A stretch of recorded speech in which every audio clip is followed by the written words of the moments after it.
नमस्कार। आकाशवाणी जयपुर अजमेर से प्रस्तुत है प्रादेशिक समाचार।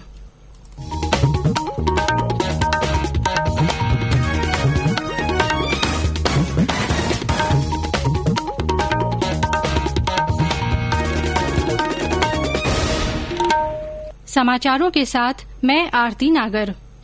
प्रधानमंत्री नरेंद्र मोदी ने आज बिहार के खगड़िया जिले के तेलिहार गांव से वीडियो कॉन्फ्रेंस के जरिए गरीब कल्याण रोजगार योजना की शुरुआत की। इससे पूर्व प्रधानमंत्री ने लाभार्थियों से बातचीत भी की। उन्होंने कहा कि कोरोना संक्रमण की जब शुरुआत हुई थी तब श्रमिक केंद्र और राज्य सरकार दोनों के लिए ही चिंता का विषय थे। इसके लिए केंद्र सरकार ने कई श्रमिक ट्रेनें भी चलाईं। श्री मोदी ने कहा कि जिस तरह गांवों में संक्रमण का मुकाबला किया है उससे शहरों को भी बहुत कुछ सीखना चाहिए। इस योजना का उद्देश्य अपने राज्यों को लौटे मजदूरों और ग्रामीण लोगों को रोजगार के अवसर उपलब्ध कराना है। ये अभियान राजस्थान, बिहार, उत्तर प्रदेश, मध्य प्रदेश, झारखंड और ओडिशा के उन 116 जिलों में लागू किया जाएगा जहां लौटने वाले श्रमिकों की संख्या 25,000 से ज्यादा रही है। इन जिलों में 27 आकांक्षी जिले भी शामिल हैं। इस योजना के माध्यम से वापस लौटे श्रमिकों में से 2/3 को रोजगार मिलने का अनुमान है। इस अभियान के माध्यम से 50,000 करोड़ रुपए के सार्वजनिक कार्य कराए जाएंगे। प्रदेश में इलाज के बाद कोविड-19 संक्रमण से मुक्त होने वाले मरीजों की संख्या बढ़कर 11,121 हो गई है। 10,863 लोगों को अस्पतालों से छुट्टी मिल गई है। इलाज के दौरान राज्य में अब तक 333 लोगों की मृत्यु हो चुकी है। इस बीच राज्य में आज सुबह तक कोरोना के 158 नए मामले सामने आए। इन्हें मिलाकर अब तक कुल संक्रमितों का आंकड़ा 14,314 हो गया है। नए मामलों में सर्वाधिक 40 मरीज धौलपुर में मिले हैं। जयपुर में 36, भरतपुर में 34, झालावाड़ में 12, सिरोही में 11, करौली में 10, राजसमंद में 8, बीकानेर में 3, भीलवाड़ा, झुंझुनू और सवाई माधोपुर में एक मामला सामने आया है। प्रदेश में अब तक 2,860 सक्रिय मरीज हैं। इनमें से सबसे ज्यादा 593 सक्रिय मामले भरतपुर के हैं। केंद्र ने राज्यों को पत्र लिखकर होम क्वारंटीन संबंधी दिशा निर्देशों का पालन करने को कहा है। स्वास्थ्य मंत्रालय ने पिछले महीने की 10 तारीख को इस संबंध में संशोधित दिशा निर्देश जारी किए थे।